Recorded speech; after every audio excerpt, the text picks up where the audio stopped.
Hello, welcome to the next episode of the Powerless Podcast. In this episode, I talked to Desmond Zantua, who is the vocalist and lyricist of the emo pop punk band Career Day out of New York. This is Desmond's second time being on the show, so it was great to have him come back on. We broke down the upcoming EP that'll be out the same day that this is released, September 27th. I'll Always Be This from Career Day. It's a 4-track EP. The song track listing is Team Player, Rumors of My Wellness, which is the single they already released. Last Thread and One Bad Day. We talked about the songwriting process, the lyrical breakdowns, a little bit of the connection between this and their previous album, Where We've Always Been, kind of Desmond's approach lyrically and what went into it songwriting wise and everything in between. We break down these songs at pretty good detail for this being a 4-track EP breakdown. We talk about this overall for I think an hour and a half overall with this episode. So it was great to talk to Desmond. He's always somebody I enjoy talking to because we can really dive deep onto his process and also the thought and focus that he has when he's delivering his lyrics through these songs. So it was great to have him on. Hope everybody really enjoys the episode. Make sure to go stream I'll Always Be This, which again will be out on all streaming platforms the same day that this is released. So definitely go check out the full EP. It's not overly long and won't take up a whole lot of your time, and it's an absolutely fantastic emo pop punk record.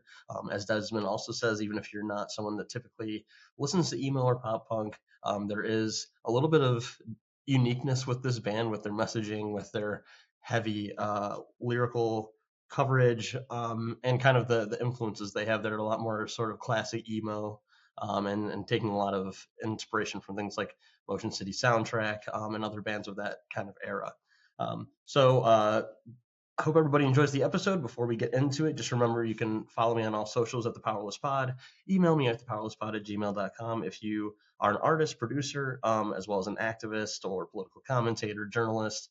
I've had an author of a book about open borders on here before as a border journalist, and John Washington. I've had on Rob Rousseau and Jordan Yule separately from the Insurgents podcast. I've also obviously had on bands like Silent Planet, Silverstein, Avoid, just to name a few. So if you're into any type of music, playing, listening, as well as activism and politics, definitely reach out if you want to be on the show. I'm always happy to have new people on as well as returning guests.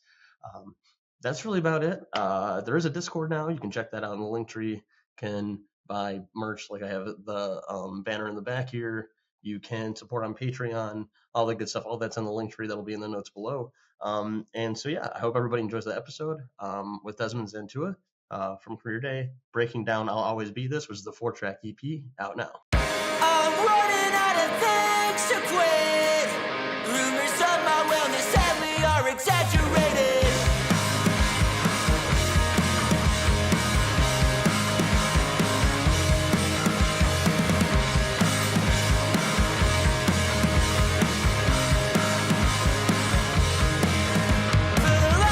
Hey, Desmond, are you there? Here. What's up? How are you? All right, I'm good. Does it bother you? I always ask just in case. Does it bother you if I have a beverage, a beer beverage? No. Go right ahead. I know you're not much of a drinker yourself, but it's my. Yeah. Has that changed? Change is a funny word. Altered, maybe. Yeah. Altered. There we go. Right. Are we live now? Are we on? We are, but not. Don't worry about that. There's not very many people. Like I said, we'll see if many people jump on. It's sort of like something I've been toying with doing more often than not. So don't really worry about the live stream aspect of things. It's more about the recorded stuff. You know how it is. For sure. It's my way of trying in some way maybe to break through to something on algorithms at this point. When you do episodes all about how the military industrial complex is bad and also punk music is good, you find that Facebook and Instagram and Twitter, they're not into that. That's not getting pumped to the top of the For You page.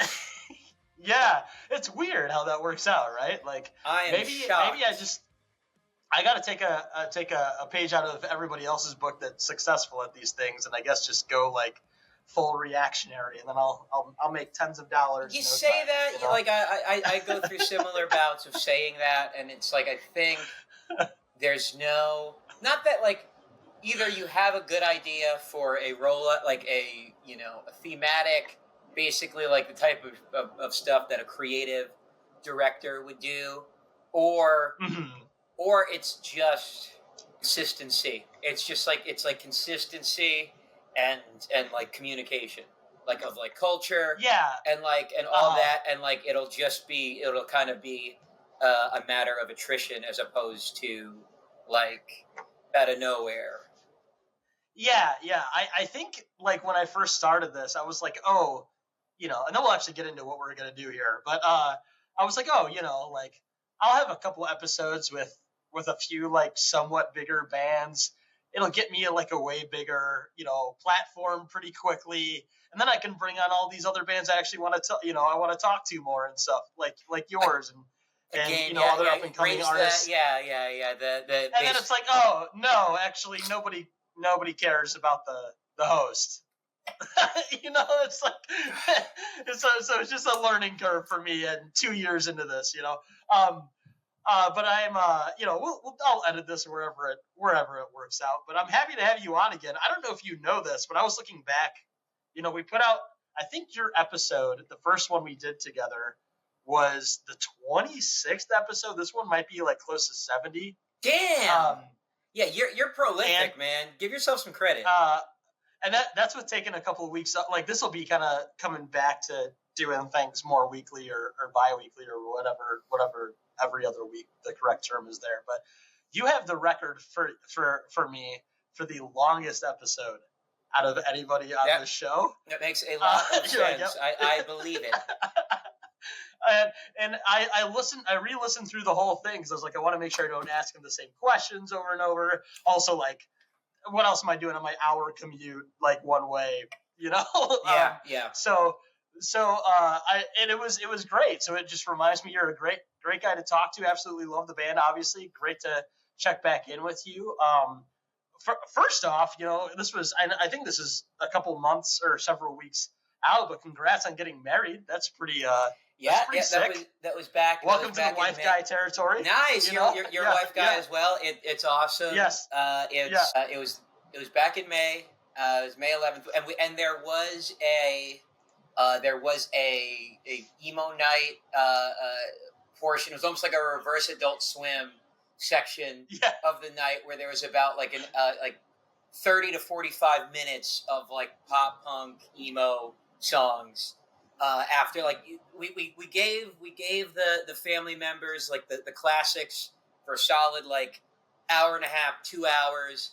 Now it's time for you to have a little water, rest your legs, and now it's time for us to listen to fireworks and deep blank cuts. Obviously, that's awesome. I love to hear that. I love like that's something from our generation, especially like the people I know that are musicians.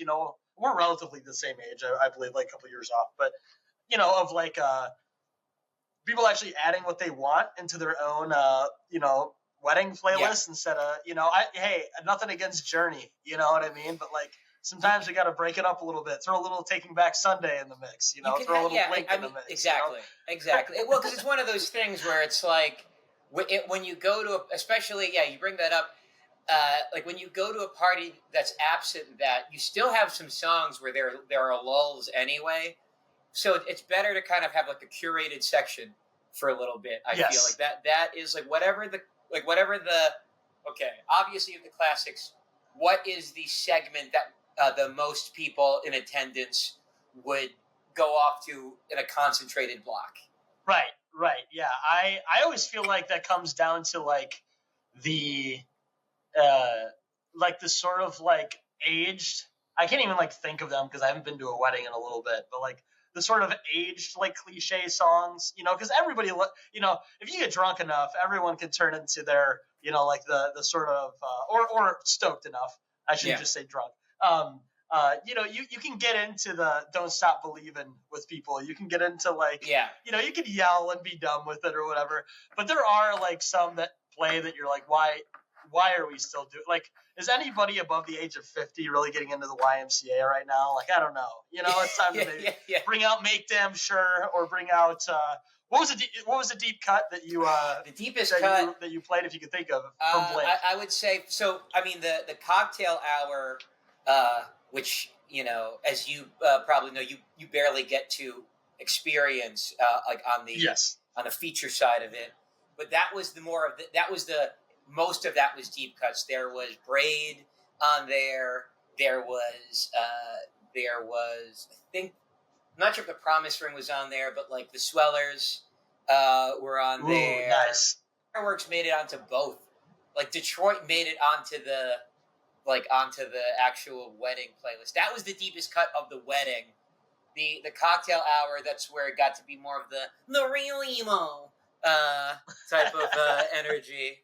So American football the whole way through. That's what you're telling me, right? That's what gets everybody excited about love. Yes, that's right. Mike Kinsella's skeletal, permanent skeletal type of expression. Just follow it up from King Park, from La Dispute, and then you'll be good to go. Everyone will get the vibe of a wedding, and then you're great, right? No, exactly. That's great. I love hearing that from people from our generation. They do pull in more of like what they actually want to hear there. That's like more, it's a more individualistic thing, which in America you're surprised that doesn't happen more often, right? Yes. But I digress here with ranting on all that. Again, here for everybody listening for the recording as well as the live stream, here with Desmond Zantua, who is the returning guest from Career Day out of New York. Last time I had you on, we obviously broke down your political influence as well as your musical influence and how those kind of coincided, where Career Day came from. Broke down your 2022 album, Where We've Always Been. I've got that correct to a T, right? That's the name, right? Yeah. Okay. Mm-hmm. Sometimes I mess up the articles and then I feel like an idiot. And today what we're going to do is look at the songwriting process that you went through, differences between this and your latest record, of your upcoming EP that is titled I'll Always Be This. 4-track EP. Nice and short for a lot of people. Very it's something that a lot of people could sit down and listen to through its entirety. People aren't willing to listen to 4 relatively short length pop punk songs and not just like take the time to engross in it. They should probably get off of TikTok for a little bit. Yeah. So if a full song period is too long for you, there's not much that I can do with that. Yeah, exactly. Off the cuff here, like absolutely fantastic EP. Thank you. Really love it. Again, very congestible, but also a lot to break down with it, I feel. Yeah. Right off the bat, though, with talking about the previous album, Where We've Always Been, came out in 2022. You had a lot of political, I guess like social commentary, political commentary to say on there. Also, as well, a lot of personal songs. It wasn't like solely about politics. It was a lot of like lived experience, I would say, in how you're seeing the world. Yeah. This one with the title I'll Always Be This, like it feels like you're taking. Is there a little bit of a connection, or did you think about those titles in that way and the songwriting with this kind of being like the next foray for the band? Because obviously the titles, at least on their own, we can get into the lyrics and all that. Yeah. But was there a little bit of connection there with you with at least naming the record? And because to me, at least, you can tell me how wrong I am on this. And sorry for all my rambling at the beginning. Go for it. Go for it. This record this EP felt a lot more like, I don't know, some of the songs on your album are very much like, here's the experience that I've had, and this is like the world that I'm seeing in some ways, right? Yes. Where exactly. To me, at least, looking at the lyrics and listening to this EP and also with the album title, it felt like this is what the world is, and this is how it's making me feel it. How it's making me feel. Is that kind of where you came from on this? It feels a lot more introspective, I guess. Yeah. So it's one of those things where currently, things will feel like a sequel just because if you're writing the lyrics and they're largely based off of your life, it will be that way. Like I feel like sometimes I feel like should I have like a deeper thing? But it's one of those things like in general, just generally, I view any sort of songwriting for me to try to crystallize in a very digestible way for someone beyond me to maybe like see some shared humanity in figuring out something. But it's also like, how do I put it? Well, just to get to the title part of it, actually, the title came last, and the title was really hard to come up with, just because with 4 songs, with an album, you're able to really like have waves, and you're able to kind of sequence it, whereas like with the EP, it's hammering, and like trying to find like what is the tying thread here, and for me, like to your point, that is kind of how the world makes me feel. It's actually kind of a bit, and the album art, the EP art, kind of mirrors this. It's the album was very much just me, what I've taken in from the world around me, both growing up over a long arc of time, as well as immediately in just a lot of the discourse and unrest of the Trump years, early Biden period. Whereas this is about kind of you've taken in this world, you've now kind of seen where it's gone since then. Spoiler: people didn't keep, or it not that it's necessarily people didn't keep up the heat, because on one level that's true. On the other hand, it is, and some of the songs kind of just exist within this. It is hard to keep the pedal to the metal against the power when the structures of this world make it hard enough just to get out the door and back in the door that you're barely able to afford. This is about, what are you able to choose to be, and how are you able to be that, moving through a world that maybe largely you maybe don't have such a big picture or hope for, in a material way.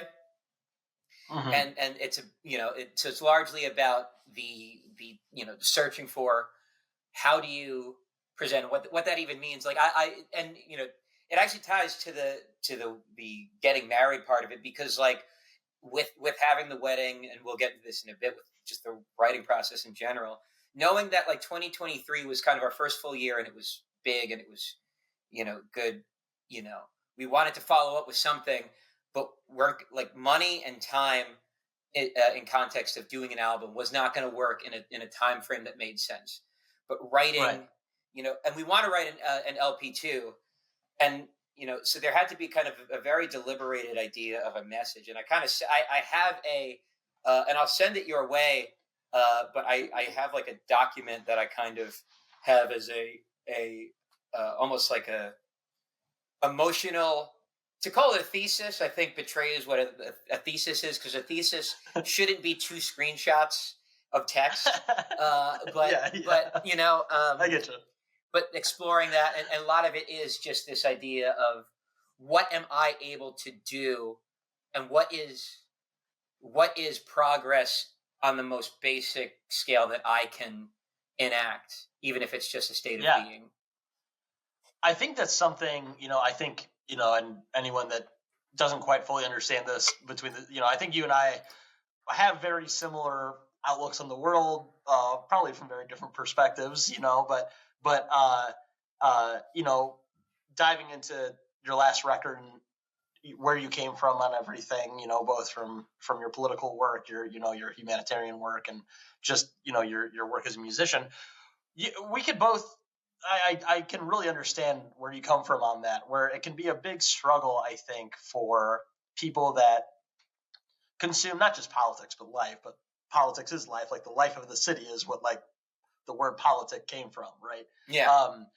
That it can be tough when, as you said earlier, things transition from one in the United States, from like one presidential candidate to another, or one administration to another, and seeing a certain, wave of people switch gears on how fired up they are on something, it feels like, or this or that, and then just realizing, like, kind of the name of this podcast, you can kind of feel so powerless in a lot of ways, and you can understand why a lot of people do that same thing, right? Like, like, whether or not you agree with someone politically, whether or not you're someone that's more of a partisan, or, what I would say you definitely are, and I try to be, as someone more like principled in what you believe and your understanding of the world around you, is we're all burnt out and not affording our lives. Yeah. So that's where, one, send that over, because I'm going to do a write-up as well on this EP. Awesome. Thank you. For my little Substack and all that kind of stuff. But and that'll be beneficial for me. But also, I think that's just a very, like, universally lived experience, right? Whether or not people agree on certain political issues, or agree on strategy, or all these nitpicky things you and I could talk about when it comes to pushing things forward, like, just trying to figure out how not to become overtly cynical or overtly, like, nihilistic. The more you learn, the more depressed you get, kind of thing, right? Is that a little bit of what you're talking about there? And just kind of trying to find your piece of, like, I can talk about all these things broadly, but what am I, in my position, like, for me in Illinois or you in New York, what am I able to do substantively? Right? It's a lot of, a lot of this is it is style of the lyrics. A lot of them are not stream of consciousness, because they're structured and whatnot, but it less about lived experience and more about living, like trying to enact any sort of trying to find any sort of control that you can to retain like to not, you said nihilism, and, like, to me, that is something that I cannot down with at all. It just feels like I understand where people come from when they get there, but there's something disgusting that I find about it, because other people feel as beaten as you to get to that place. You can't. A lot of this is this feeling of, like, you can't give up, right? And, like, and trying to find ways to not, even if it's just difficult. There's if you look closely, there's a hang in there kitty on the cover of the I'll have to relook at that. I didn't catch that, but I was, obviously I was always looking at these things while I'm taking notes or whatever else. But that's great. Lived experience was the wrong word. I'm glad that you defined that, and I feel the same way. I think but also at the same time, like, I always try to find, and then we'll actually dive into the EP here. Sorry, but I always find that it's difficult, because when you dive into these things, or you're passionate about these things, or you understand anything from domestic things within your neighborhood or your home, just like how the world works from a small scale to a large scale to, over the last 11 months now, like, foreign policy specifically can really make you feel that way, right? And I do agree with you. I also try to find myself to have a lot of patience and a lot of understanding with people that do get to that point, right? Like, people that work, way more hours than I do, that have, like, a way harsher life than I do, that it's like, hey, they feel like they don't have enough energy for this stuff, and it's more about, like, not condemning those people, or not condemning, like, people that are burnt out on life, but more like stating that until we collectively start pushing for these things outside of the overworked, underpaid lives that we all live, that like, things aren't going to get better, right? It's a tough ground to walk. And I'm saying that I totally, especially online late at night or something after a long day, or when I've read some horrible report or something, and I see somebody say some innocuous shit, it's like, I'm not that understanding in those moments. Don't get me wrong.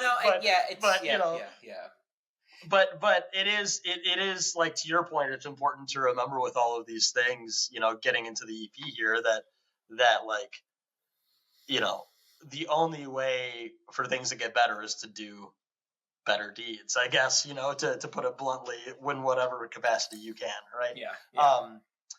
So to go from that, and again, that kind of like preludes us into this, because again, like I said, off of the 2022 album, you said you guys would love to put out a second album. I would love to see that as well, but obviously I understand time constraints, money constraints, real life, like that's where EPs are a great facet for a lot of bands. I think most people now, that do the touring that you guys do when you can't, that sort of level of not just sort of playing in your back, not sort of playing at the local venue here and there, but also like not being able to tour nationally or larger than that on a full scale. Yeah.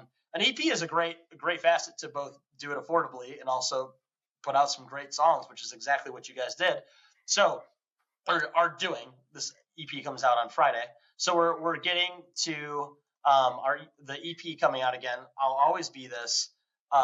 What was, when we talked last, you all spent obviously a lot of time during the pandemic talking about things from 2016 on politically. The album came out in 2022. From my recollection, the song No Problem kind of got picked up by a lot of people kind of a year later and kind of like really got you guys going. So Yeah. what was the writing process like that was different for this compared to your album, Where We've Always Been, since obviously you didn't have as much time to throw this together, and it was probably more of like a time capsule in some ways, or I could be wrong there, but what was kind of the difference here, or what was the songwriting process in general for I'll Always Be This? Yeah, I mean, it was one of those things where, to your point about No Problem picking up, a year later, there's things where we kind of, I would say fell into, because we work our asses off as songwriters, as performers, the EP, like, and shout out, the DIY concept. DIY is a little bit of a misnomer because the amount of people that help each other is huge. And like Glazed taking us out for a couple dates in the early spring of 2023 was like hugely helpful for getting the ball rolling. Of like, I think that was like a lot of times for the first time people saw the name Career Day anywhere, and then we start playing weekenders more, and we book a summer tour, and like by the time the summer tour hit, like we just the listens kept going up, and it was like one of those things where it was like, but the songs were old for us, so there was this feeling of like, we need to do more. I have this. I'm gonna like. I set like a hard like 2 months before, 1 month after break from doing band stuff, before the wedding and after. So like, and we need songs, and it was like, or we really should get something else out, both to capitalize on people now knowing about us, yet also trying to see like what can we do now. It's like a good creative check-in. What can we do now? And we had wellness was something that we had in the spring of like, not even the full song, but just I remember Jacob playing the opening riff, and like I just had the melody for it, and it like fit, like, and I was like, ooh, this feels really good. But like, it was lining up with we had a bit of a lineup change. We had a new bassist for a while. As we're starting to play more shows, we are needing to fill in, like, to train new bassists for fill-ins, for weekends, for one-offs, for a summer tour. It was one of those things we could not focus on writing. Like, that we had to be very deliberate in, we're playing shows, and that's what we're doing. And then, we deliberately cut our shows kind of early for the year, November 10th. It was, and between then, we were like, okay, November 10th, we have between now and the holidays, we have like 5 weeks. Jacob and I, we bounce ideas off of each other acoustically. And I think some of them were ones that like, he'd play a riff, and Ryan would, find a bit of a beat idea. But we didn't have time to sit down with any of these songs until like we had to create basically time to spill it. And it kind of worked out like a eureka type of thing where like the 4 ideas that are on the EP, our friend Rob let us practice at his band's practice space, and each of the songs, like they happened. Obviously, there were tweaks here and there, but it was just like, no, this is the energy is so here. The like enough of this, like so much of the structure just from like a couple playthroughs, like everybody's reading each other so well, and it was like, all right, let's just own this. Let's own that we believe in these. Like obviously, we'll come back to them if anybody feels differently a week later, and we didn't. Each week we got together, and it was just like, wow, this is sick, and it was kind of an ability. It was with a sense of we want to do big things next. Like we want to do big things in moving forward, but we don't have. We have kind of a funky schedule to work with. What can we do? And like a very just deliberate, focused, concentrated writing. And I think the intent of doing it never, like what was nice was that because it went so well off the bat, maybe it's just because we were ready to, maybe it was time, but it was one of those things where I think it captures urgent feeling or a very like urgent kind of energy. Again, like when I said it's about it feels like a lot of these songs are about living as a verb, and like and I feel like that kind of the conditions around it being on that kind of contained space. We had to record. We had to record in a weekend too, 4-day weekend. It's very punk. Yeah, it was one of those. I pulled a muscle in my back that did not rear until the day before I had to start tracking vocals. It was really awesome. So like, there was just such a everything about the project. It felt like we had to kind of land a plane that we ended up being able to do. All things considered, like as smoothly as we could have probably ever asked. Yeah, I mean, I think there's a little bit of magic that can come out of that sort of situation too, because there's so many, on the sort of like non-lyrical aspect of it. Like there's so many things that people can overthink when it comes to like the structure of the song, or like, you said you had to record in sort of a 4-day weekend, right? Like this feeling of nitpicking every little thing as you're recording. Obviously you want to do a good job, you do it professionally, you do the takes, you get your best takes, everything in between. You have a producer there to kind of be the uncompromising or more objective eye on things.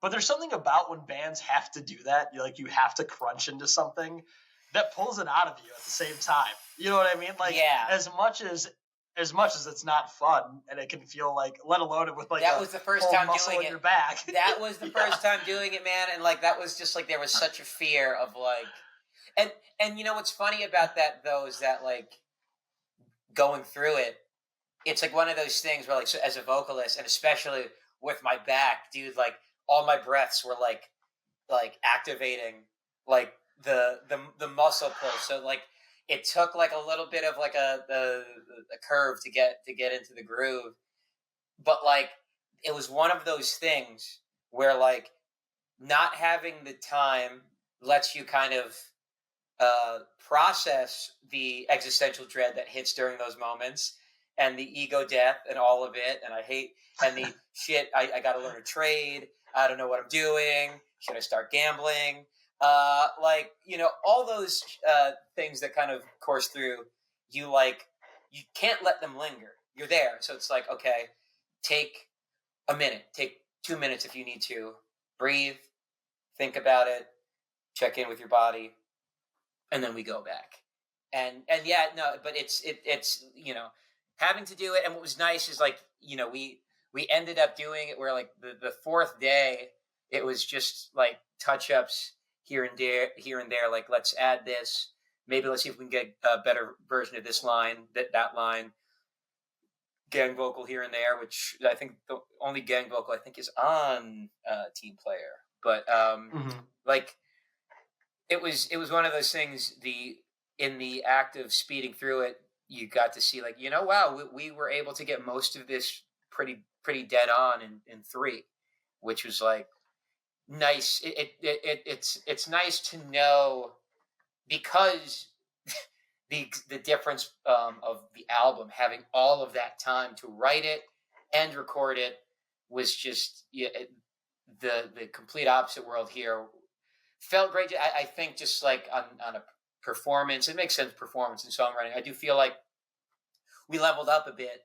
And I say that loving the album still, but like, it was nice to kind of have that test, because you might as well. You have to, like, if you're trying to do it, you got to do it. Yeah, and I guess the one question I have there then, so you said you got most of it done in 3 and did kind of like, touch-ups the 4th day. Does that include? Did you do live drums, or did you do like plug-in drums and get that done in 3 days? Ryan annihilated it in like that's crazy. Yeah, no, Ryan is a sicko. He's unreal at he is our I would say he's our most soft-spoken member, and in the studio, like, something clicked where he was just like sprouting like ideas. He was just like so dead on about so many things. It was awesome. And like the drums, I was like, I didn't have off that day. Like, that was the Thursday. I was working, and I'm like texting for updates, and like, Jacob was like, yeah, it's we're breaking for lunch, but Ryan only has 1 song left. And I was like, okay, that's psychotic. Yeah, that's it. Because I've been in, I've done various recording, projects and all that kind of stuff. And like, when we've gone to a producer and not used, plug-in drums or whatever, it's taken like a whole day just to set up the drums. Like, let alone get everything recorded, playing get with everybody, the mics and the cable. Yeah. Yeah. Especially like anybody but the producer and the drummer notices. Love doing that trick. The hourly places. Everybody's first recording experience is 3.5 hours of a guy slowly eating a Quiznos sandwich and like playing around with cables. Yeah. I didn't even know Quiznos existed. That's that's new information for me from you saying back in the day. No, I'm just kidding. Yeah, back in the day. No, but no, that's sick that you guys got this, 4 songs recorded and down pat the way they are in 4 days. Again, you would not notice from listening to the record, like, the quality is top notch. Everybody's performances are great.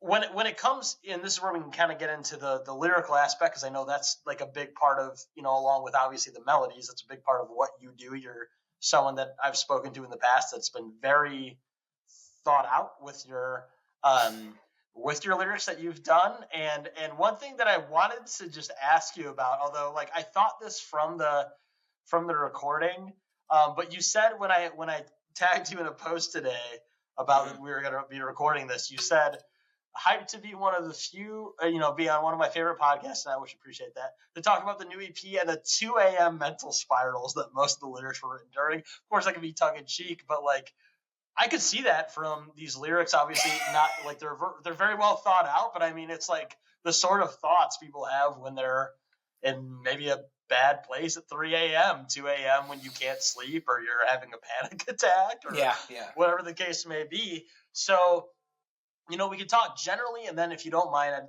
like, since there's 4 songs, we could do like a track by track on each one of these. For sure. But in general, and maybe I'm being a little redundant on myself here with what I'm asking these things with this EP. But kind of where was the headspace at with this?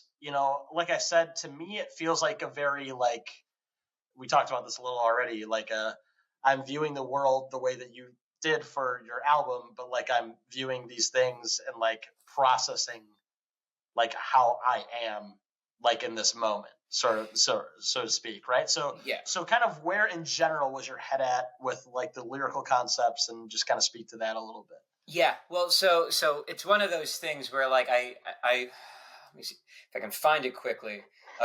So like I said, when I had that reference document, I don't think I had most, if any, lyrics written, or definitely not. I don't think any of the songs. Maybe Rumors was maybe Rumors was fairly built up, but having that document's not born arbitrarily, because it just, like I said, a lot of these things are kind of aligning in a nice way, and with getting married, you're having to think about the scope of your life, so you're having to think about it on the most personal of levels, but that is so tied to who you are as a person, and the type of life you want to lead, and as the song ideas materialize, I was able to have these things, like after that writing session that we had, I just had these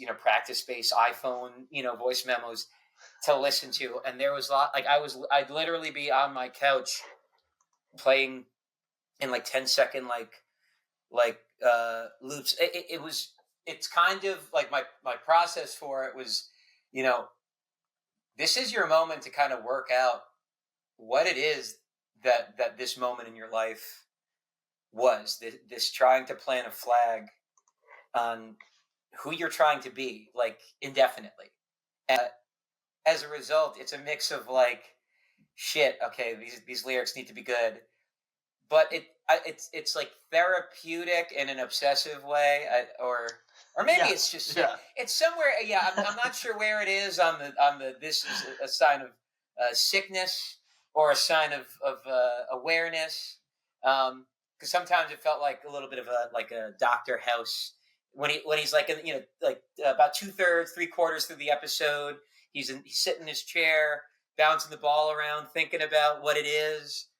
Like, there was a lot of that to kind of just get to be played out in a mix of having to know when to cut myself off, but like putting myself in a state of like, there's something here. What is it?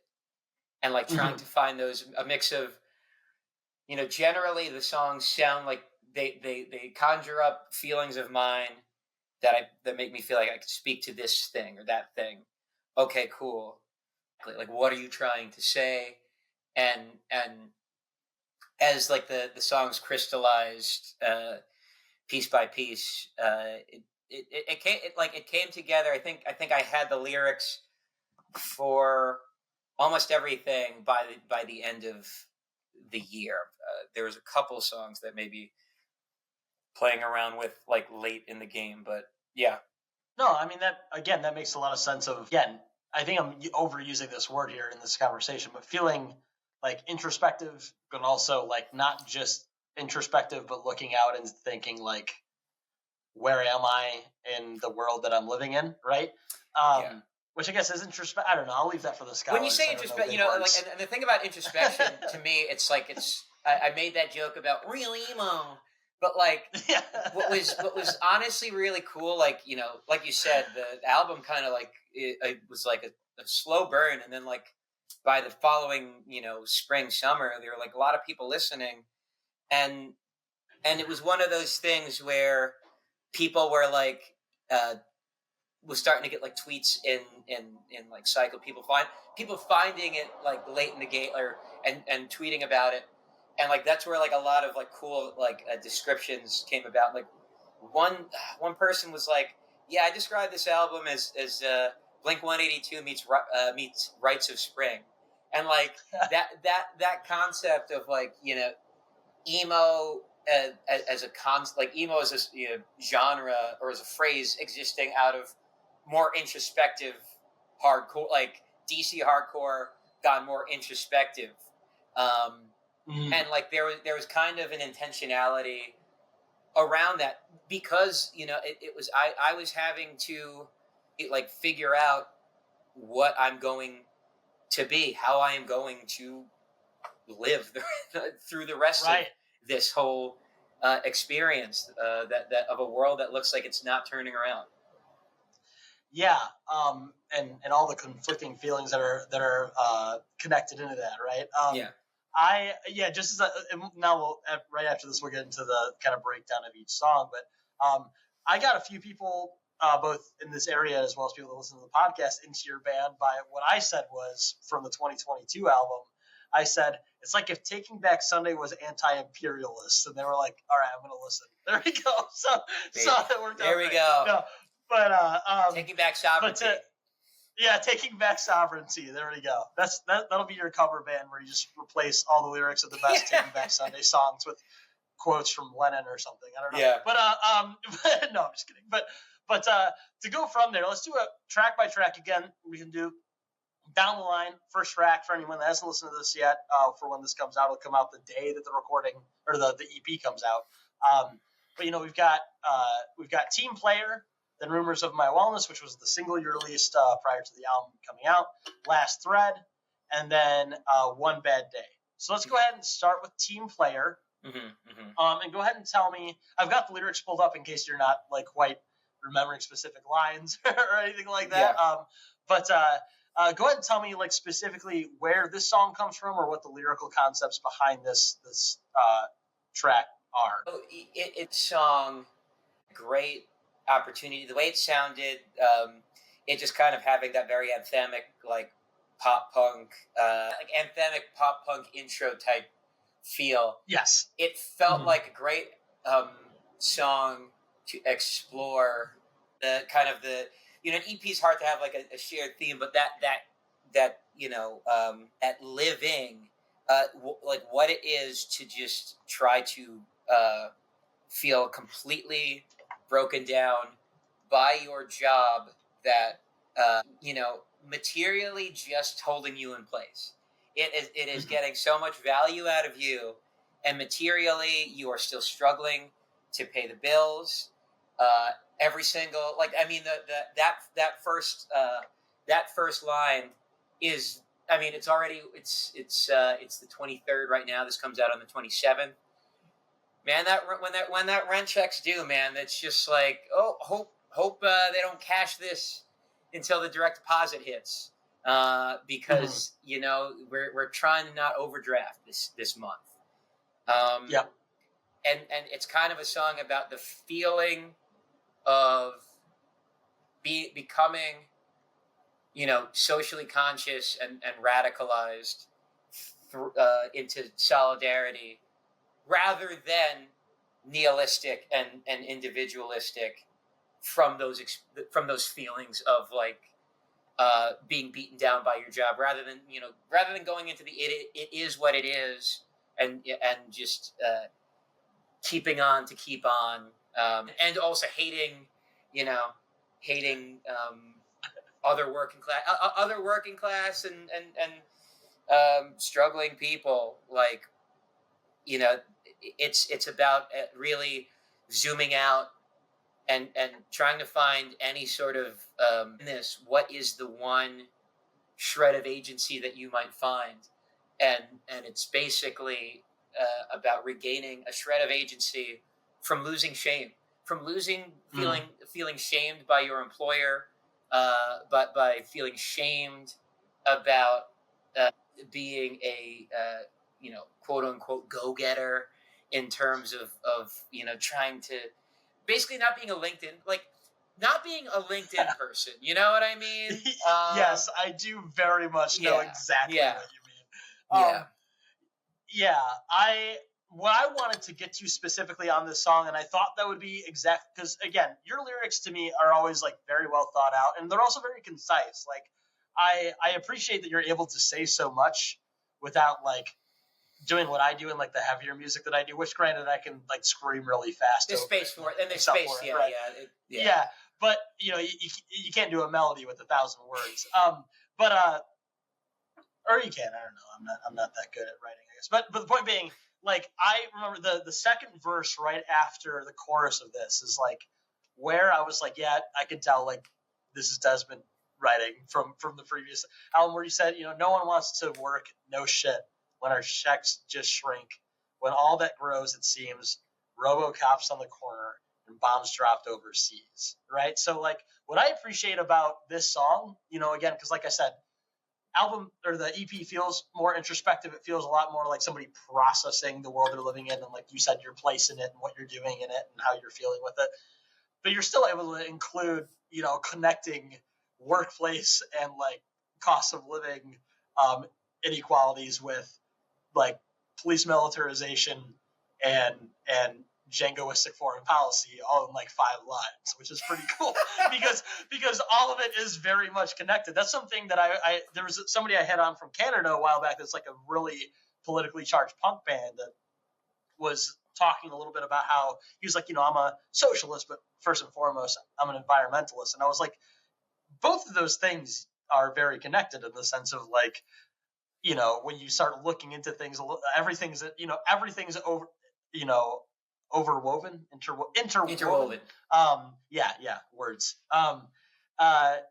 To where like all of these things do affect each other, and anyone that thinks that one thing is separate from the other doesn't understand like what like a materialistic lens on things are. And for more, go read Capital. But you know what I mean, like things like that. It's important. I think it's cool to see sort of like a pop punk emo band bring up those things and also talk about that these things, like, you can't look at these things as separate. These things are very connected, and it's impacting literally how you live your life and how you're feeling.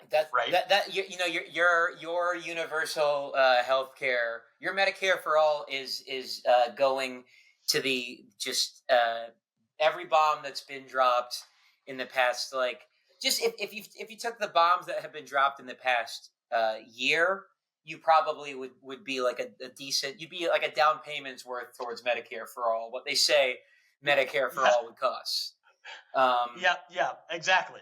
Right. Like as much as we can, talk about, it's like, even if you look at the idea of like a finite amount of, monetary resources or whatever else, it's like, yeah, well then maybe stop giving police tanks and start giving me like, giving some people a roof over their heads, right? Like, it's not rocket science to figure out that these things are connected. I mean, you're in New York, you really know how that is. We just had the cops that just shot at someone for hopping beating a $2.90 fare evasion. And had a Democrat mayor defending them and saying they were doing a great job. But he's got swag. Right? So he's got swag. That's the thing. That's his whole thing. Yeah, he's got something. But yeah, no, I mean, like that's where these lyrics again, like they feel like somebody going into work having to clock in and realizing they have to struggle with rent while they're doing somebody's spreadsheets that's got a couple of homes, right? While also realizing that it's a lot bigger picture than that when you kind of look outward as well, right? Yeah. Like so again, absolutely love the song. Team Player was a great this is an EP that like with each song I was like, oh, that's the good one they're leading with, and then I went to the next one, I was like, oh no, that's the better one. Oh no, that's the better one. That's the better one. Yeah. So not to dismay this one at all. Like, I absolutely love this song. And like you said, great like introductory like pop punk, riff and just like pulling you in with that second verse like is very like, that's the most pop punk musically, yet like the most like punk maybe lyrically. Like doing Stick to Your Guns lyrics with Blink-182. Like the bass in the second half of that's like total Newfound Glory, like driving bass. Absolutely. And that's why I absolutely love it. Going from that, we'll go to the song that you've already released that was the single for this EP, Rumors of My Wellness, which I thought maybe that was the play on words of like the sort of like Mark Twain quote, right?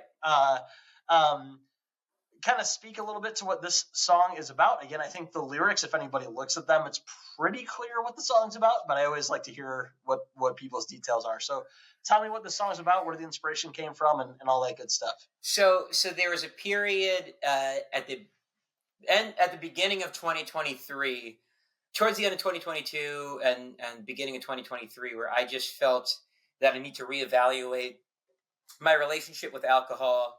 Did not have any sort of, never was a big drinker. Like, three drinks would get me feeling a little too out of control, a little too like, oh man, I'm gonna have such a bad headache tomorrow.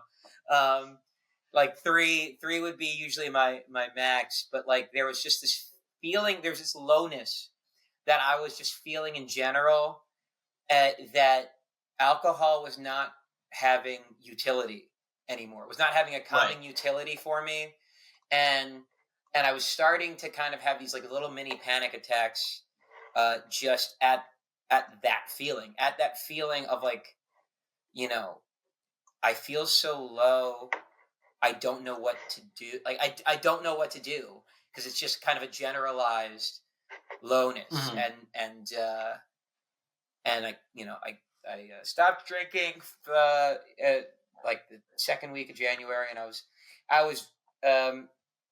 you know, I hadn't drank for like 3 months. Actually, I wasn't even 3 months in. It was like about a month and a half, 2 months in. Like at first, it felt awesome. I felt so lucid, clear, light, and it was really nice. But then, like a month and a half, 2 months later, I started having just like just deep, bad downward like spirals of depression and anxiety, and in some of the, you know, deeper cases.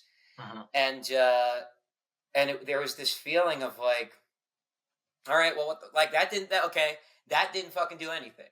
Like that didn't do anything. And this like feeling of, you know, everybody, I feel like wellness culture and all of that is like such a self-care as a commoditized, like wellness has been a commoditized thing. Wellness influencers, all of that.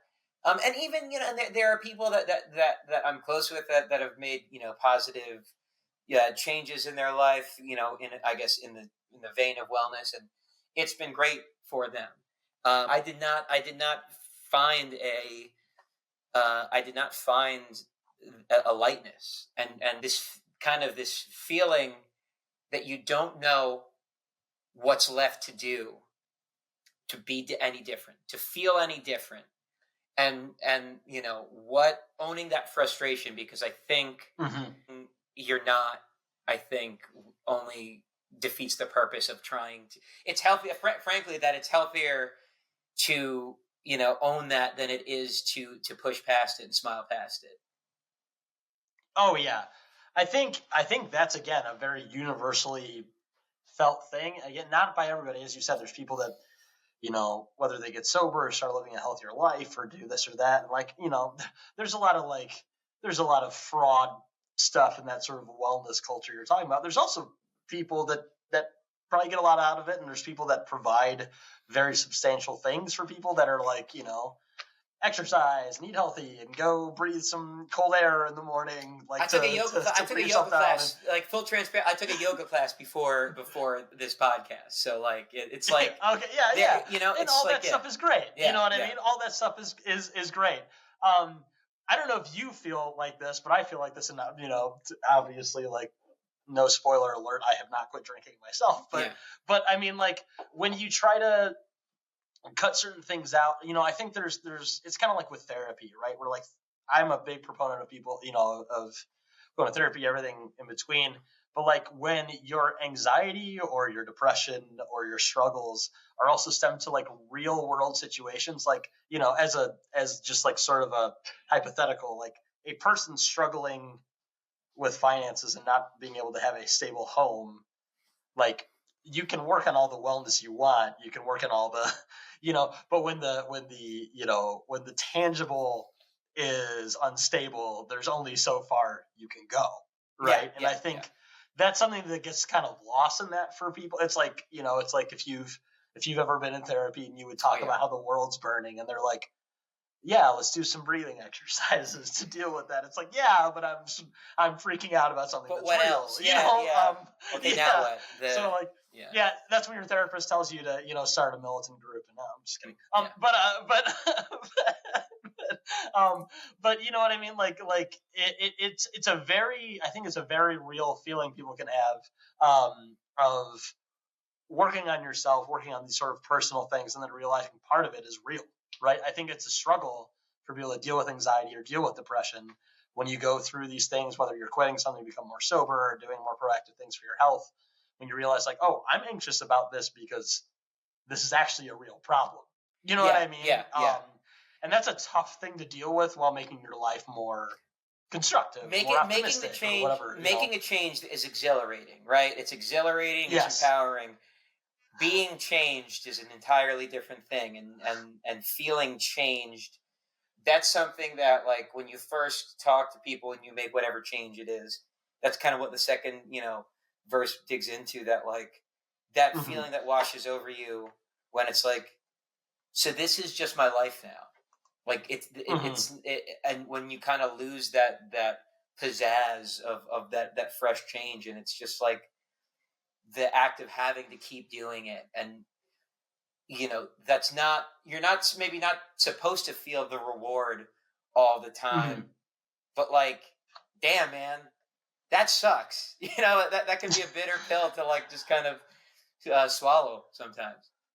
Yeah, I think so. But again, part of the wellness, or part of the proactive is accepting those things, and also like being okay with some things you can't change, right? It's like the old moniker of AA, even, but again, great song, loved it. Totally got also why this was the single, because it's like the quintessential, in a good way, quintessential like pop punk emo anthem, while the lyrics are like very, very like, I don't know, thought out and attributed to something that a lot of people go through when they're bettering their lives. That's what I thought was cool about it. It's like a lot of emo music and pop punk music that I enjoy myself. It's like very like, life is awful, and here's my mental health struggle, and here's how everything's sucks for me, and like you relate to it, so that's why it's a good song.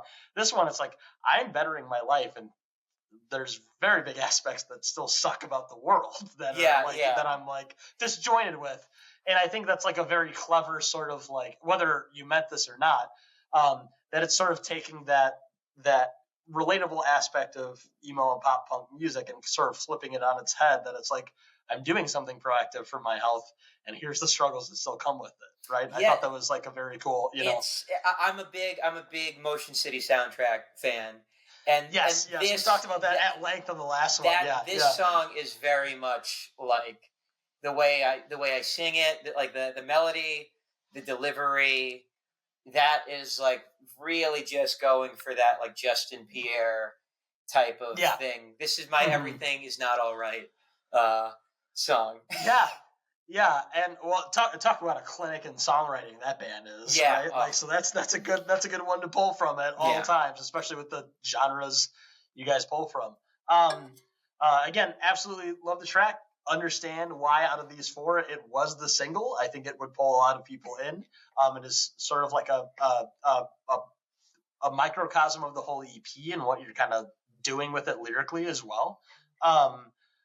Let's go ahead and switch to, so these last two songs, I will say, like, these last two songs, I'm always someone that, spoiler, like the last song tends to be my favorite, because I always feel like unless the band is throwing the song that they just had to fill in an EP or an album space, they put the one at the end that's like their baby, that like they don't care if it's like the radio hook or the 3 minute song. It's like the one they really, really enjoy.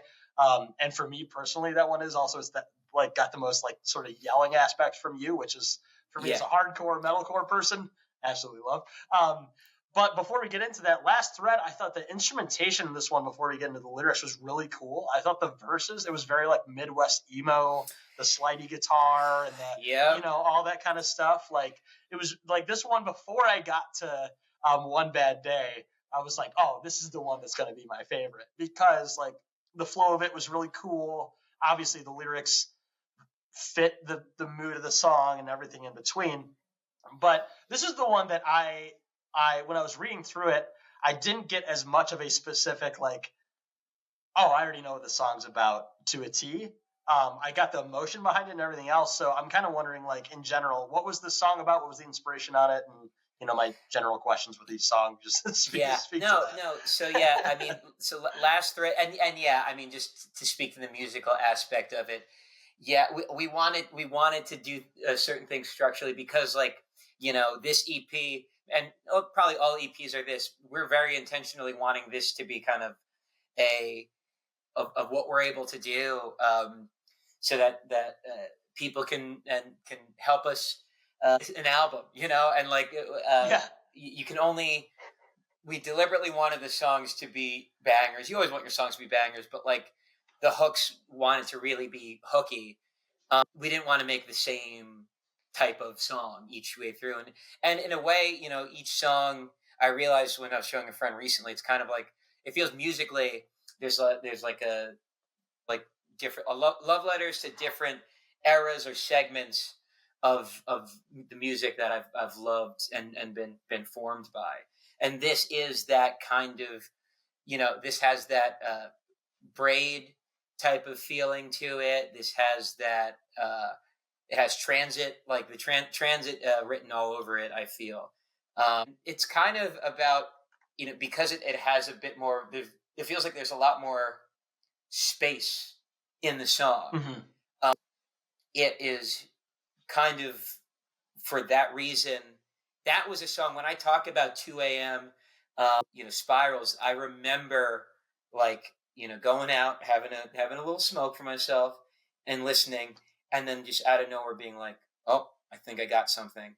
And like just sitting there listening through it and being able to just explore basically that song is about, when you get to that low cratering point of essentially existential hopelessness, dread, mm-hmm. not believing. I took and I guess for context, I'm not involved in organizing, but my approach to organizing, I was actually talking to my friend Ethan, who's from the Philippine organizing space. He came to our listening party the other night wearing a kneecap shirt. Not sure. Oh yeah. Yes, I am. So yeah, you know what I mean. Been trying to get them on the show actually. Yeah. So yeah. So and we were just kind of, and I talked about how like in the space of my life in the lead up to the wedding, I need to be more deliberate with my time, and as a result, less hands on. But I also was kind of feeling like I needed to be a little less hands on with organizing because I didn't believe in the inside game, and that was before just the quadrupling down on militarism and imperialism and funding just a complete wiping out of people. It like even before then I was like, I don't know what the strategy is right now, and low about that. This is a song that is about finding. I mean, the last thread of your just I guess fortitude to still care, like your fortitude for like the fortitude of your sensitivity, basically to not allow yourself. That's what kind of the I guess second half first verse. If all I control isn't if, but when and how I lose, burning with compassion, comfort in the callous, I know which L I'll choose. Because for me, there's no, if the conditions are going to be the same, if I, even at my lowest point, my disbelief that I will see it change, that I'll feel like I'll be able to, live or see in the world that like stays for the better. So what? Like, is that what do you feel? Is it better to not care, to not try? And this song is very much about that. You owe it yourself, but just facing the reality of like, it's like it kind of building off the last song. It like this is kind of it is kind of brutal. It like this not kind of brutal. This world is brutal. Period. Mm. With that in mind, though, it's like, do you feel that like what would you get more out of, like continuing to stay open to building with people, to being there for people, or just doing you? I don't think it's even possible. The second verse kind of gets at that, where like, it's all around us. So there's no avenue that you can go down where these things are not gonna creep in. So Right. the chorus is just kind of like whether you are doing it out of just like belief in the cause, or because you don't want to give satisfaction to the powers that be. You don't want to dignify them even more with your resignation. Apathy. Yeah, Right. Yeah. Um, I, it kind of brings it to its head on that bridge before the last chorus where you say, "I still try because fuck them." That's why. Like I actually love that. That's Yeah. because that's like sometimes for me and many people I know that like are way more active than I am in these sort of activist spaces, or doing groundwork and all that kind of stuff. So a little bit of it can be like, yeah, my town or my county's full of like these elected assholes and police assholes and people that support those assholes, and it makes me angry. So I'm gonna do something constructive about it as like the theoretical or metaphorical middle finger. You know Yeah, what I mean? yeah, Like yeah. that's like, and if that's what gets you through it, that's what gets you through it. You know Yeah, what I mean? yeah. Like that's the reality of the situation, right? Yeah. It also from a more positive sense, it always like this conversation on this song always reminds me of that quote. I think it's from MLK that was always like, just the time's always right to do what's right, right? Like, so Basically, even yeah. if you don't see the light at the end of the tunnel, doesn't matter. Do it anyway and find a reason to, right? Yeah. Yeah. Absolutely love it. Yeah, again, love the music on that one. I kind of got that vibe from the lyrics. Obviously, they weren't like ambiguous or something like that. I'm just a moron, so I appreciate you. No worries. Diving through those. That song is such a fun, like that we had. There's a little synth that Robbie, our bassist, like plays that builds in that second verse that just makes that second chorus pop something fantastic. And like the chorus, when you mentioned hardcore, like there's a lot of words in the chorus, and I kind of like, I was listening to a lot of Fiddlehead around the time of like writing the lyrics, so it was like I there's a lot of, I think, that kind of lyricism, that type of like ferocious poetry, that's sort of the jawbreaker, the Blake Schwarzenbach-ish parts come out. Yes, absolutely. Again, bringing the hardcore into the pop punk. Absolutely love it.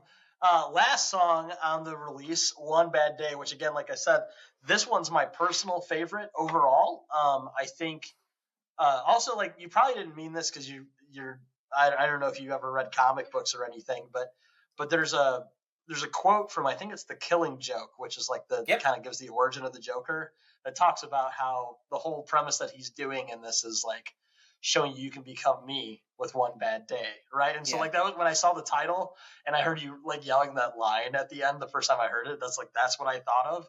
But obviously that's not what the song's about. But it was just like that was like a cool little thing that popped it into my head, right? Oh, I mean, that is the reference point title wise. Yeah, titling, for sure. Oh, that's cool. Sick. Yeah. Awesome. So I got that. Awesome. Go ahead and speak to what this song's about again.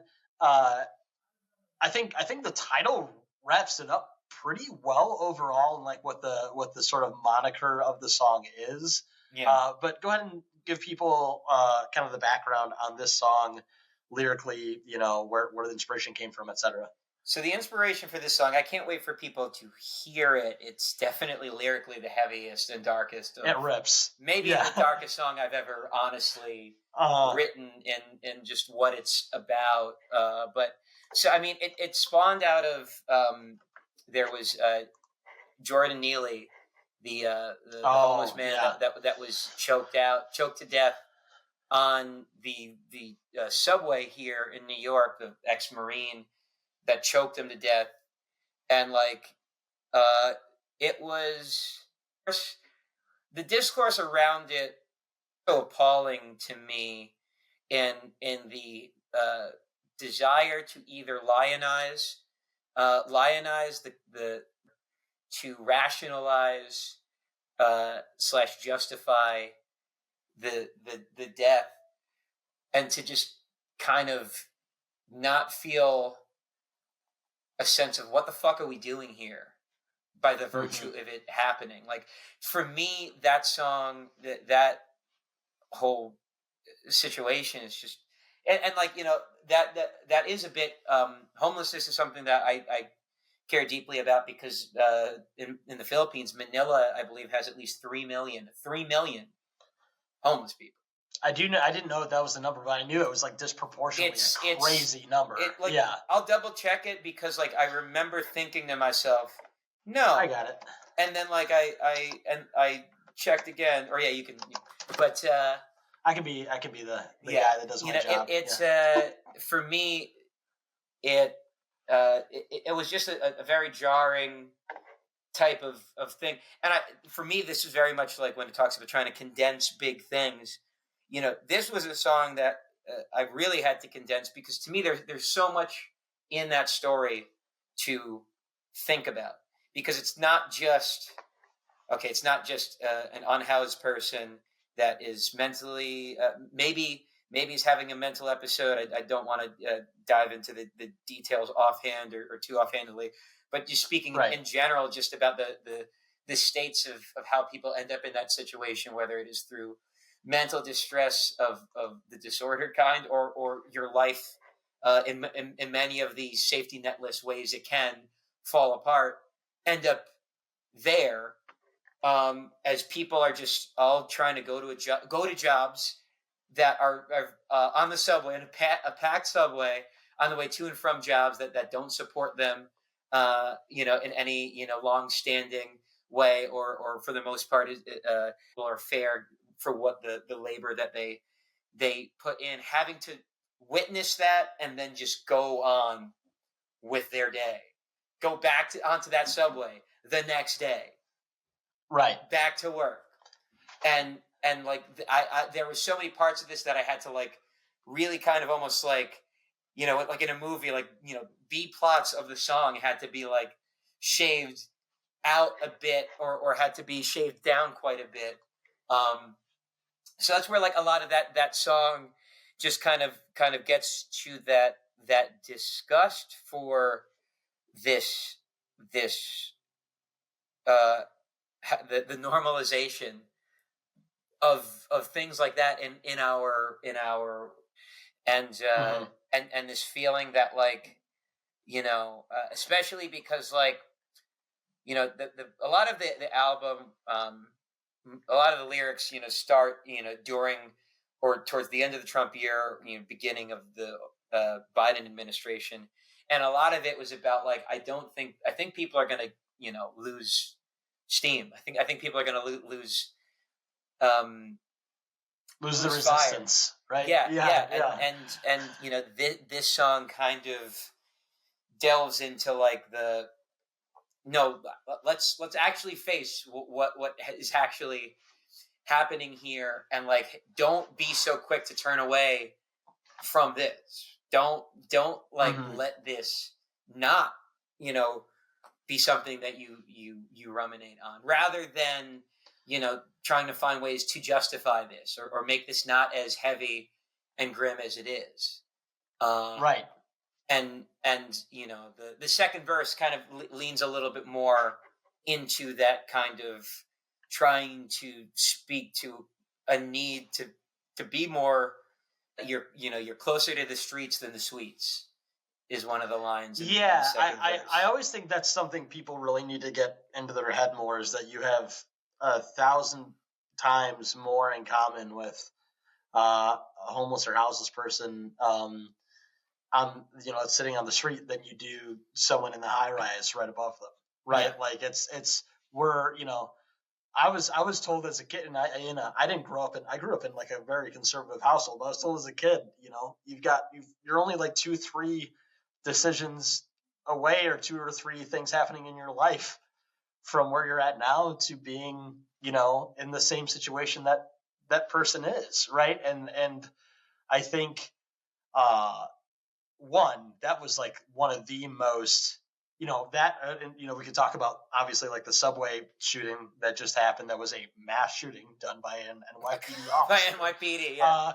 That also shot an NYPD officer, and the news stories around that really tried to make it seem like that wasn't what happened, but that's what happened. All of that stuff. It's like you really got to put it in perspective in your brain, and you really got to not like give in to the abyss that is like narratives and what's the term, various like I don't know, various like terminologies that really like subdue what the real reality is. And this, to go back just before I forget to say this, you're right. So they say 3.1, and at one point in 2018 they said as much as 4.5 million homeless people were in Manila in the Philippines, considered the highest number of homeless people in any area in the world. Yeah. Obviously there's a lot to get into about where that comes from in the Philippines, and the government structures or lack thereof, or the punitive measures, as well as foreign interference and all these different things that we could go on for literally 6 hours about.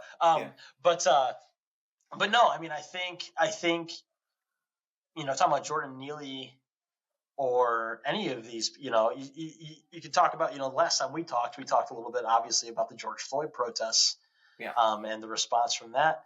And it's just like, instead of, no matter what the situation is, instead of like looking at why this happened, how can this be subverted in the future? How can this be remedied?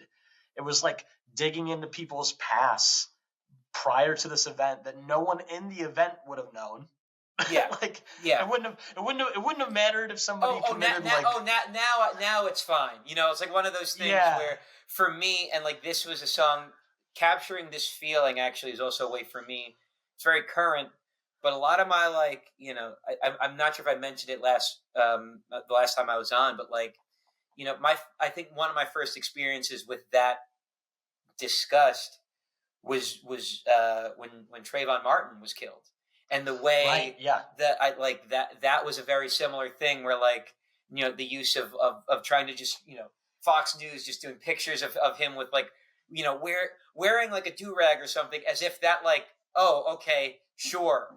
That, as if that's like a justification, as if this makes this seem no, you're confirming what I think is happened here, which is this is a racial killing. Yeah, you're confirming you're racist. Is what you're doing in that situation. This was a song that, like, that's another kind of capturing that, like, you register, you're going along with the bad guys when you do that. When you start to give into that just passive nihilism, passive apathy, both siderisms about this type of stuff. Well, and it reminds me of here, not where I live, but the Chicago area, just like 30 miles east of here. It reminds me of like Laquan McDonald, where there was all this stuff out, when the video came out and everything, of like the cops killing this person that had autism or some different forms of disability or cognitive, like neurotypical, things of that nature. And people, even like liberal people that were meaning well, were like, I can't believe they did this to this person that has these. And it was like, no, the point is they're going to do it. If they're going to do it to this, well-meaning, just socially awkward person, that is clearly no harm to anyone. If they're going to do it to that person, they're going to do it to anyone. Was the point that people should have gotten. And instead it was sort of this weird discourse. And then, of course, the guy that was covering it up, that was the mayor there for years, like, ended up, Obama and Biden tried to put them in their administration and all these different things, right? So it just brings a lot of like universal credence of the American experience in this song, I think, like for anyone from any area of anywhere that has dealt with these sorts of things. Obviously, the Neely situation was like especially gross. They're all gross, like these situations, but nevertheless, a very a very a very impactful song, I think, that can resonate with anybody that pays attention to these issues and also just like lives in the real world. You know what I mean? Yeah, no, for sure. That was the song, and that was like that was the last song that we tracked vocally on like the main vocal day. And I remember like, you know, we'd done 3 songs, and at that point there was like, all right, well, you know, you sure you want to go? And I was like, no, I especially want to go because I'm tired. Like, because I'm tired, and because like I think I'll be able to get some pretty like cool. I'll be able to get some raspy parts, and like, no, this is a song to just empty the tank type of feeling. Yeah, blow your voice out and go home, right? Yeah. What was nice is I was able, if you enjoy the chorus, if you enjoy, you know, the first verse and chorus of Team Player, then I did that the next morning, like because really? like Nice. because like Look that at was you, man. Yeah, that was like my back's all banged. Like weirdly, we tracked it in track listing order, but like that was the one that was like the most, especially like holding that chorus note out, like was like really bad for my back. Like really, like when I was just starting out, like that was like wow, this hurt. Like breathing hurts right now, which is kind of the whole part of singing. And a little bit, yeah. And a little bit.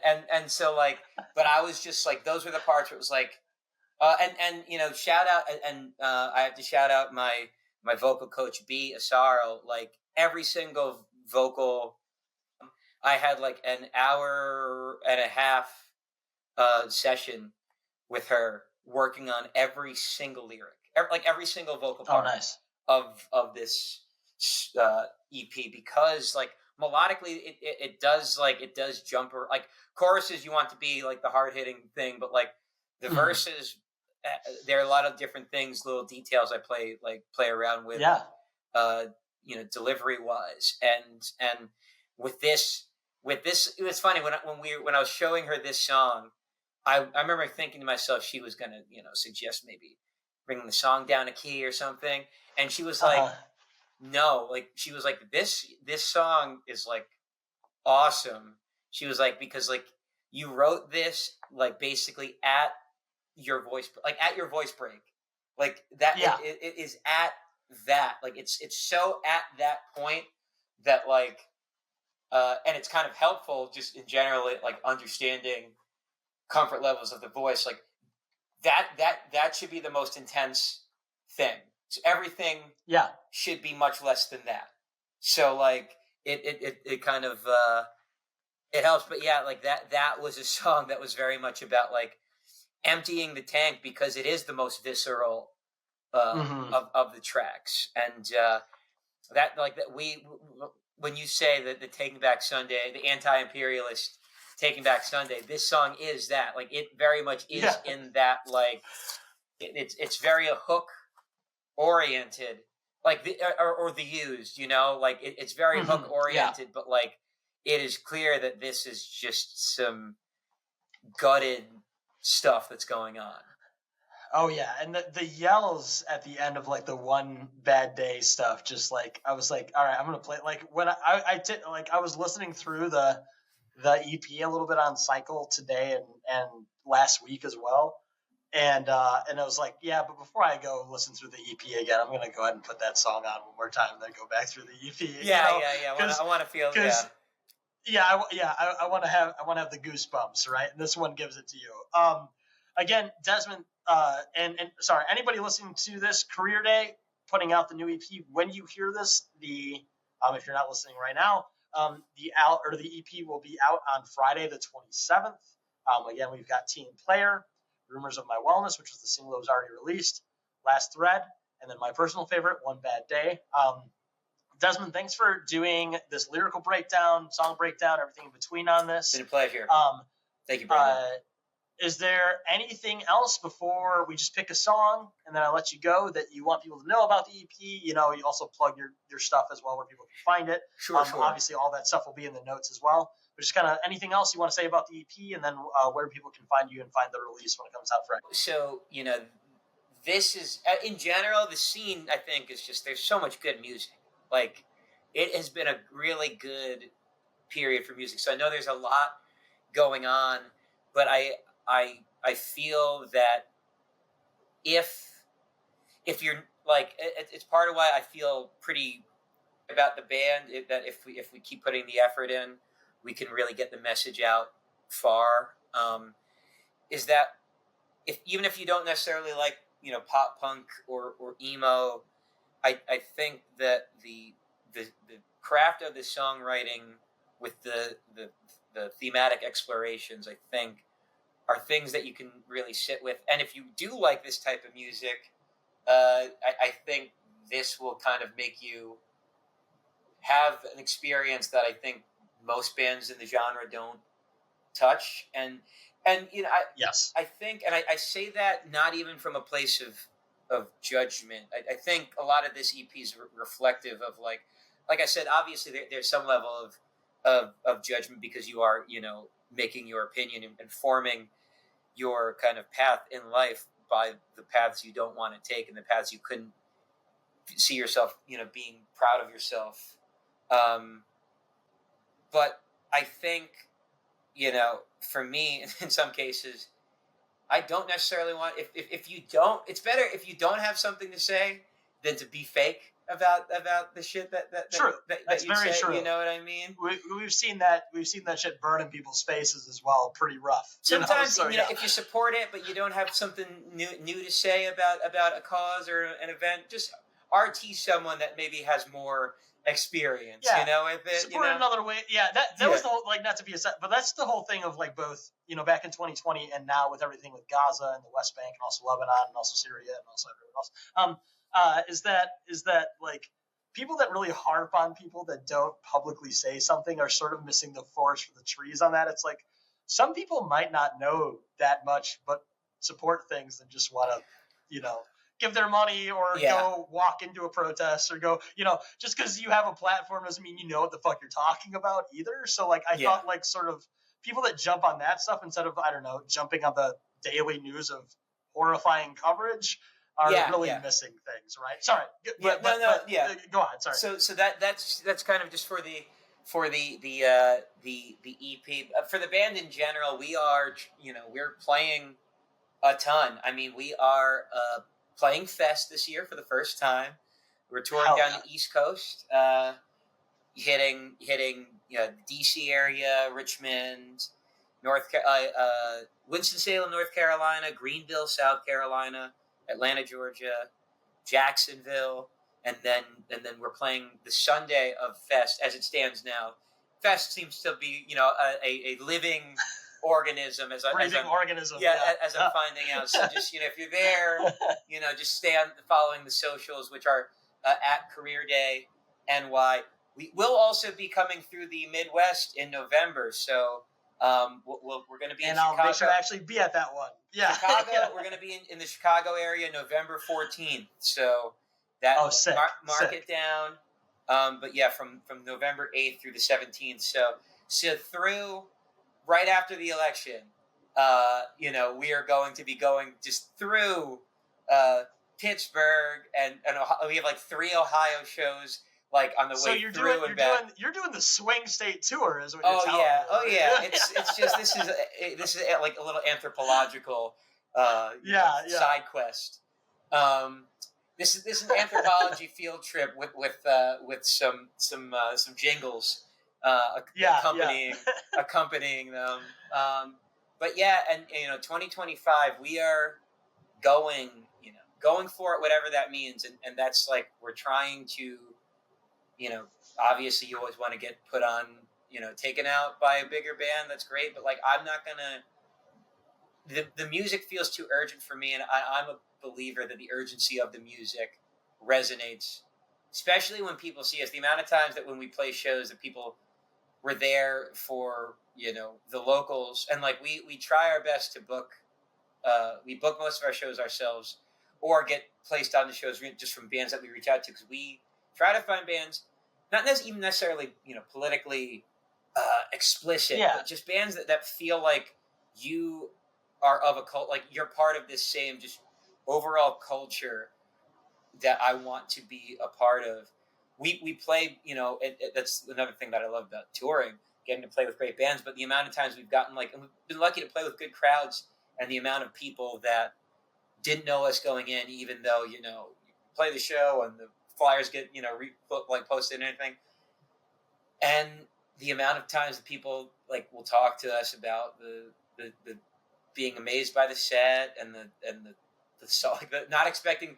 The amount of times I'm not used to hearing a pop punk band sing about sing about politics is we get that a lot, and that's been a fun thing. I think it's at this point. I think it's like a selling point for you guys in a way, because I mean, you're talking about something like you just said. You're talking about something different that other bands in this, and anyone that hasn't checked it out before, if you're still listening at the end of this, go check out the initial episode I did with Desmond. We dive into all of this. Again, we dive into the scene and why it was important for this band to kind of have the lyrical content you do and the scene that you're in and all that good stuff. And I think that, not to say it's not a marketing ploy for you. You do it because you want to, but I think it also makes people, it makes your band catch people's eyes and ears. You know what I mean? Because it is something a little more original and a little more different. It feels good. And in that, not knowing what makes a capital D difference in the material conditions of this world in a grand way.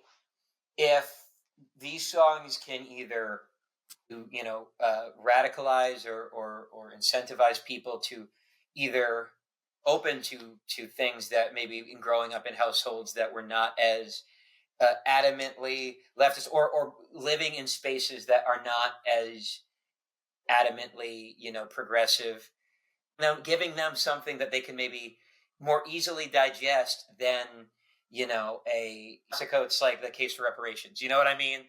Yes, not everyone's going to sit and take the 3 hours, 4 hours to read that, even though it's such a well articulated argument. People won't do that. We joked at the beginning of this, TikTok. A 3-minute song is long for some people. Attention spans now. 2.5 minutes is long in the TikTok generation. So it's one of those things.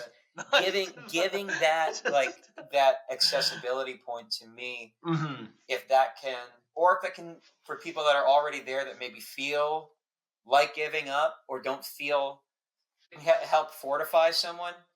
Salute, great, and at the very least for me, I literally, by virtue of talking about it, I'll talk to people at shows and they'll tell me what, parts of their life, or things for them that it conjures up, and being able to just kind of, push them in tangible directions for organizations that I know do work in different, spheres. To me, that helps me feel good. And the act of performing it feels cathartic. And I think that comes out in both the recorded performance and especially the live performance. Absolutely. I think all of that is right on with what people can expect from your band and what people should get out of your band. Again, excited for this EP to come out on Friday, the 27th of September. Desmond, again, thanks so much for doing this. Last thing before you go, just pick one of the 4 songs to play at the end of this. We talked about it. Let's do One Bad Day, because, if they listen to the EP, they'll hear Team Player from Rip. Rumors of My Wellness is out. We have a music video for it. Last Thread is I think it sits nicely there as the song that you get to when you get when you're listening through. That's a nicely, like I said, the airiness of it kind of then is an intermission for this punch. And people listen to this. People that listen to this podcast are just always ready for me to push for the most angsty, most angry, most politically charged song. So that works. All right, we're gonna play One Bad Day from the EP that just came out. If you're hearing this, just came out from Career Day, called "I'll Always Be This." Thanks again, Desmond, so much for doing this. I really appreciate your time, man. Thank you, Brandon. Really appreciate it. Have a good one. See you in November.